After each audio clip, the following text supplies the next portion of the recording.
गले में कोई दिक्कत है, राइट, और आपने फिर कब दिक्कत पता चलती है? जब को आपको कोई दर्द होता है, जब गले में खाने में कोई तकलीफ होती है, तो आप फिर सोचते हो डॉक्टर पास चले जाएं।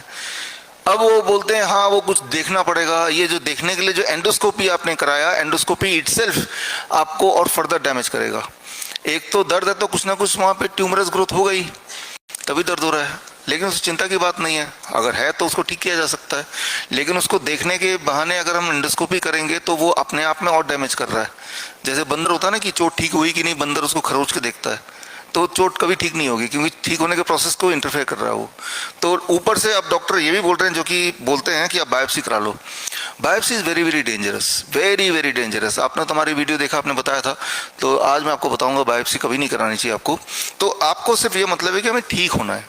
ठीक होने से मतलब है, ठीक कैसे होना है उसके बारे में आज चर्चा करेंगे, ठीक है ना।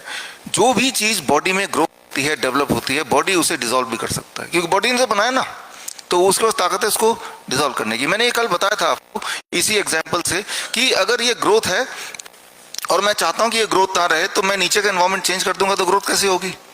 लेकिन अगर मैं चाहता हूं कि ग्रोथ ये है और मुझे तंग कर रहा है और इसको मैं बार बार काटूंगा, तो ग्रोथ तो होती जाएगी। तो बायोप्सी के बाद सर्जरी का मतलब कि वो ये काटने की बात कर रहे हैं, लेकिन ये काटना सोल्यूशन नहीं है। आपको उस वक्त एक तो तकलीफ होगी बहुत ज़्यादा, राइट, और लेकिन बॉडी में जब भी आप बचपन में देखा होगा कि जब कुछ लोगों को जब पिंपल होता था तो वो पिंपल को पहले ही हटा देते थे खरोंच खरोंच के, जैसे मैं भी ऐसे ही करता था, अभी तक वो दाग है, राइट। तो हमें क्लियर है कि अगर जैसे ही खरोंच के निकालेंगे उससे डबल तेजी से वहाँ एक और पिंपल आ जाएगा। तो वो बॉडी के बाहर है पिंपल कह दिया, वही चीज़ अंदर है ट्यूमर कह दिया, वही चीज़ बायोप्सी का रिजल्ट के हिसाब से उसको कैंसर बोल दिया। तो ग्रोथ अगर आता है तो ग्रोथ को छेड़ना नहीं है, काटना नहीं है, एनवायरमेंट को छेड़ना है इसको। अच्छा, एनवायरमेंट चेंज कैसे करें? 3 फूड 3 मेडिसिन कल बताया था, जैसे ही वो 3 करेंगे तो ग्रोथ वहीं रुक जाएगी। अच्छा, आपको कैसे पता चलेगा ग्रोथ रुक गई? वो जो डिस्कम्फर्ट है वो कम होने लगेगा, वेरी सिंपल।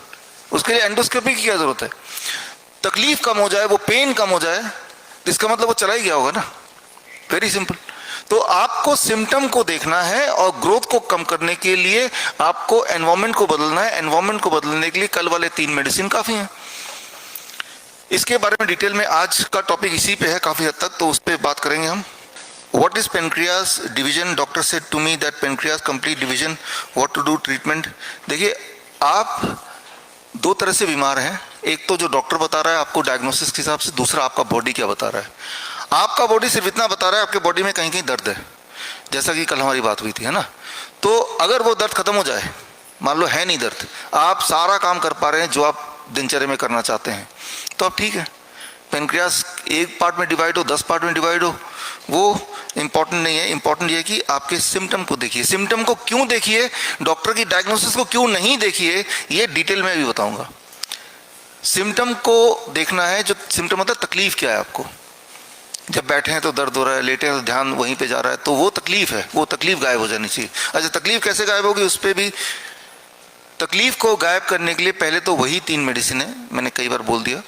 उसके बाद भी अगर नहीं गायब हो रहा तो 2 और मेडिसिन है, जिसके बारे में आज बात करेंगे, right. There are total 5 things which you should do और यू कैन डू, जिसमें से पहले 3 में ही काफ़ी लोगों का सब कुछ ठीक होने लगता है, और किन लोगों का ठीक वो होगा वो शाम तक हम समझेंगे इसको। अच्छा, Ravneet Kaur, children who go to school have to take breakfast before 8 a.m. Like my son who is a 9-year-old has a breakfast time at 7:30. अच्छा, और फिर is it good for long run? देखिए, बच्चों का तो दिक्कत है कि स्कूल जाने से पहले खा के ही जाना है, तो वो तो 8 बजे से पहले ही खाना पड़ेगा, 8 बजे से स्कूल चालू हो जाता है। ये नियम आप याद रखिए, 8 PM का नियम। अब कोशिश कीजिए कि बाकी स्कूल के वो सारे लिमिटेशन को ध्यान में रखते हुए जितना हो सके, फॉर एग्जाम्पल 10 बजे मत दीजिए खाना रात को, ये तो कर ही सकते हैं, ठीक है ना। अभी क्या है कि कोई कंट्रोल ही नहीं है हमें, क्योंकि ये पता ही नहीं है कि हम कभी भी खाने से वो सेम फूड का अलग असर होता है, इस पे ध्यान ही नहीं गया कि भाई आखिरी खाना 8 बजे खा लिया, उसके बाद कभी देखते हैं ना 10 बजे एक बिस्किट खा लेते हैं, कुछ ना कुछ और मुंह में डाल लेते हैं, वो वाला जो हैबिट है उसको तो बंद कर ही सकते हैं, है ना। स्ट्रिक्टली 100% नहीं पालन कर सकते हैं, लेकिन जो अनयूजुअल हम अनजाने में करते थे, बिंज ईटिंग जिसे बोलते हैं उसे तो बंद कर सकते हैं। बिंज ईटिंग करना है तो इस ब्रैकेट के बीच में कीजिए, मतलब कभी भी कुछ भी खाना है तो जब सूरज ऊपर है तब कर लीजिए, और जैसे सूर्यास्त हो गया उसके बाद मान लो वो 8 बजे तक भी आपने खा लिया, उसके बाद किचन को जैसे ताला लगा दिया। हाँ हाँ, तो यही नियम आपको समझना है, क्योंकि अब जो नियम मैंने आपको बता दिया उसको अपने लाइफस्टाइल में जब ढालेंगे तो 100% नहीं कर पाएगा कोई, 70% कर पाएंगे, एटलीस्ट दिमाग में रखेंगे। एक आध दिन कभी चीटिंग हो जाएगी, मान लो किसी की शादी में गए, वो तो हफ्ते 10 दिन 15 दिन में एक बार होगा, तब कोई बात नहीं एक दिन के लिए। लेकिन जो बच्चे मान लो कोई इंसुलिन ले रहा है तो उसको तो स्ट्रिक्टली करना पड़ेगा जब तक इंसुलिन से पीछे ना छूट जाए।